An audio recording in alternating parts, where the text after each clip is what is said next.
retour sur le plateau de Direct Investisseur où nous accueillons Antoine Quesada, coach, trader et formateur. Bonjour Antoine. Bonjour Anne-Laure. Alors Antoine, vous êtes spécialiste de l'analyse technique. Quelle est votre lecture du marché français cette semaine ? Eh bien, par rapport à ce que nous nous sommes dit la semaine dernière, donc là je vous présente le fameux graphique du CAC 40 en journalier, oui. donc je vous fais grâce encore une fois du mensuel, de l'hebdomadaire, puisque ça n'a pas beaucoup évolué et que je le présente régulièrement. Donc là en journalier, qu'est-ce qu'on peut dire sur le CAC 40 ? Il est toujours dans son canal assez large, qui fluctue entre les 5250, 5220, puisque c'est le plus bas qu'a fait le marché ces derniers temps, et les 5550 sur lequel on a buté pour une énième fois. Alors j'avais tracé cette oblique baissière en rouge ici qui à un moment donné était censé bloquer la hausse, mais il n'en a rien été. Le marché a continué, il a tapé donc la résistance et là il réamorce un mouvement de baisse. Alors cette oblique qui était une résistance est devenue momentanément un support, c'est-à-dire que sur quelques jours le marché a rebondi dessus. Mais là hier, enfin déjà depuis 2 jours, on amorce une baisse et on a cassé cette oblique vers le sud, vers le bas. Donc ce qui était assez flagrant de voir hier en intraday naturellement, c'est qu'au fur et à mesure que le Dow Jones par exemple descendait, donc dans le courant de l'après-midi, le CAC suivait à peu près la même courbe, ce qui semblait, ce qui montre que depuis peu on commence peut-être à se recorréler, sachant que les marchés US évidemment battent des records sans cesse. On se recorrèle à la baisse en fait. Non, absolument, c'est l'impression que ça me donne, c'est-à-dire que ça va très bien aux États-Unis en termes en tout cas de résultats, en termes d'évolution des marchés, mais dès qu'une montre un petit signe de faiblesse, c'est décuplé ici en Europe. Alors que dire sur la suite? On est un petit peu au milieu du gué, comme d'habitude, là on est sur les 5400 points grosso modo. Alors, je dirais qu'en dessous des 5340, on risque fort de revenir sur le bas de ce canal horizontal. Toutefois, comme je l'avais déjà dit la dernière fois, je n'ai pas de divergence ici baissière classique. Vous savez que moi je travaille avec des signaux. Là, c'est purement graphique, chartiste. Effectivement, on a un canal, donc on a tendance à aller du haut vers le bas et du bas vers le haut. Bon, c'est un peu systématique ces derniers temps. Je n'ai pas pour autant un signal fort de baisse, malgré la baisse d'hier, je n'ai pas une figure ici de retournement avec une divergence qui me dirait qu'effectivement il y a une grosse faiblesse au niveau du 5550, bien qu'effectivement on a du mal à le passer, ça c'est flagrant. Donc c'est un marché qui n'est pas facile à analyser puisque il s'apparente un petit peu à un voilier, pour ceux qui connaissent un peu la voile, qui navigue sur un plan d'eau un peu, une mer d'huile en quelque sorte, avec très peu de vent. Donc on navigue en tirant des bords régulièrement pour avancer, mais tout en sachant que le moindre coup de vent violent pourrait faire chavirer la chose. Donc on marche un peu sur des œufs, on évolue de façon molle. Donc quand les marchés sont mous, il est difficile d'avoir effectivement une conviction forte sur un mouvement, mais ça pourrait se déclencher. Donc à surveiller, je dirais, la possible corrélation toute récente entre l'évolution du marché du Dow Jones par exemple par rapport au CAC. Bon, alors il me semble que sur le marché d'échange, on avait plutôt un avis de tempête là, sur l'euro. Alors sur le marché d'échange, à la mer d'huile. C'est vrai. Bon, l'annonce du relèvement des taux américains a provoqué évidemment un renforcement du dollar et donc mécaniquement une baisse de l'euro. Alors, donc cette grosse résistance qui était le 1,1750 a fait son travail, malheureusement, je dirais, n'a pas libéré le potentiel qu'on pouvait attendre de cette figure en épaule-tête-épaule inversée. Alors, j'ai matérialisé ici en noir une divergence baissière classique, ce qui est une force de retournement baissière, alors qui pour autant ne dit pas que l'euro va s'effondrer. Ceci dit, et ce qui me paraît urgent maintenant, c'est que l'euro repasse au-dessus des 1,15. Donc c'est le support que j'ai tracé ici en vert. Donc la semaine dernière, je vous disais qu'il était très probable que l'on revienne sur les 1,15, très probable, parce qu'effectivement on a échoué à franchir la résistance, on avait une divergence baissière classique, on avait clôturé sur la moyenne mobile 20. Ça, ce sont des signaux qui pour moi donnaient une très forte probabilité.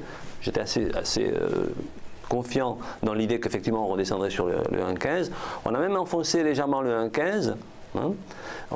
Et là, bon, le 1,15 maintenant devient une résistance en fait. Hein. Ce qui était un gros support devient une résistance. Alors je sais qu'on doit être à peu près sur les 1,15 dans ces eaux-là, mais je dirais qu'un petit peu au-dessus. Voilà. Il ne faudrait pas trop tarder à se stabiliser au-dessus des 1,15, sinon on court le risque de repartir encore. Il y aurait encore un peu de potentiel de baisse qui pourrait nous amener sur le gros support en bleu qui est ici, autour des 1,13. Oui, qui est loin quand même. Hein. Qui est loin, effectivement. Mais je vous dis, il y a quand même cette divergence baissière qui a tendance à pousser l'euro vers le bas. Donc encore une fois, il faudrait remonter rapidement, se stabiliser au-dessus de 1,15. Ensuite, on aura un obstacle qui va être le 1,1650 dans ces eaux-là, qui va freiner encore la hausse. Et si ça pouvait remonter, là, il faudrait ensuite, évidemment, le vrai signal d'achat, mais on en est très loin, puisque là, on est plutôt à la baisse, ça serait toujours les 1,1850 qui matérialiseraient effectivement le rebond de l'euro par rapport au dollar. Mais pour le moment, un peu statu quo, il faut, comme je vous dis, je n'ai pas de signal de rebond très fort, il faut vraiment refranchir le 1,15 en clôture journalière et se stabiliser dessus, hein, puisque cette divergence baissière elle laisse entendre qu'il y a un gros obstacle pour remonter. On passe maintenant au marché du pétrole et le cours du Brent qui a continué de flamber cette semaine. Absolument. Bon, là, l'analyse que j'avais faite la semaine dernière se vérifie, mais bon, c'était assez probable. Là, j'avais des signaux de ma méthode en quelque sorte. Hein. Je vous avais montré ici, là, on est en journalier. Alors que l'hebdomadaire et le mensuel étaient haussiers, hein, naturellement. Je vous avais montré ici en journalier ce fameux biseau descendant en rouge ici, hein, donc ce qui est une figure de d'essoufflement de baisse, cette baisse n'étant qu'un retracement par rapport à une tendance de plus long terme qui elle était haussière. Donc cet essoufflement de la baisse a été doublé d'une divergence haussière classique qui matérialisait le fait qu'on allait sortir par le haut de ce biseau. Comme après un essoufflement baissier, la probabilité elle est très forte que l'on repasse vers le haut. Et donc la cassure par le haut a validé effectivement un potentiel qu'on a pu quantifier en matérialisant ici un double bottom. Donc cette ligne de coût qui est là, donc la résistance sur laquelle le marché avait buté dans un premier temps qui tournait autour des 80 $, bon, elle était franchie la semaine dernière déjà quand je suis venu vous voir, et effectivement grâce à Fibonacci on pouvait matérialiser un objectif que je maintiens toujours, hein, autour des 89 $. Alors nous étions autour des 82 il y a une semaine exactement. J'avais dit que très probablement il y aurait des prises de bénéfices autour des 85 $, puisque 85 $ c'était la zone entre 50% de l'objectif, du potentiel en tout cas à la hausse, et les 61,8% de Fibonacci. Alors le marché est allé même au-dessus, hein, on s'est approché même des 87 $, 86 et quelques, et il y a eu des prises de bénéfices, ce qui est tout à fait normal. Le marché ne va pas... Comme on dit, en ligne droite. Voilà, alors il y a eu des statistiques américaines sur les taux, sur les stocks de pétrole ces derniers temps qui étaient semble-t-il supérieurs aux attentes.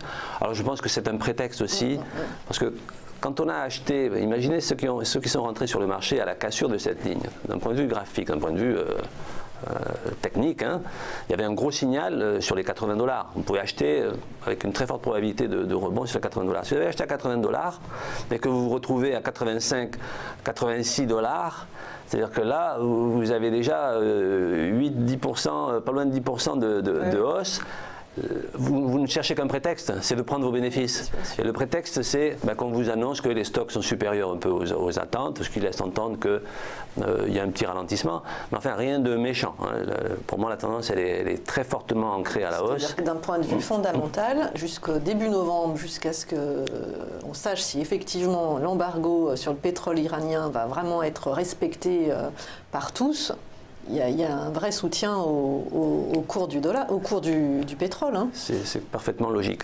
Et là, ça montre bien que l'analyse fondamentale plus l'analyse technique, lorsque les deux vont dans le même sens, parce que la difficulté quand on travaille l'analyse technique, c'est d'écouter un peu trop le fondamental. Le fondamental, s'il invalide, ou en tout cas s'il va à l'encontre de l'analyse technique, ça vous fait douter d'une situation. Alors que moi je considère que l'analyse technique, c'est le reflet du fondamental. Donc à l'origine, il y a le fondamental et ensuite il y a les conséquences. Là, dans ce que vous dites, ça corrobore parfaitement l'idée que lorsque le fondamental et l'analyse technique disent la même chose, la probabilité d'avoir raison sur le marché, elle devient très très forte. Comme ça, si jamais le cours du pétrole s'effondre, on aura tort tous les deux. Là, il ne s'effondrera pas. Je pense qu'il peut respirer, effectivement. Il peut redescendre, à moins qu'un événement fondamental vienne faire tellement peur au marché que là, il y aurait des prises de bénéfices et des retournements.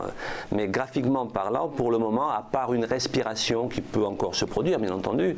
On est en route vers les 89, 92. Ça me paraît très probable, absolument. Bon, parfait. Voilà. Merci beaucoup, Antoine Quesada, Merci. coach, trader et formateur. Merci bien.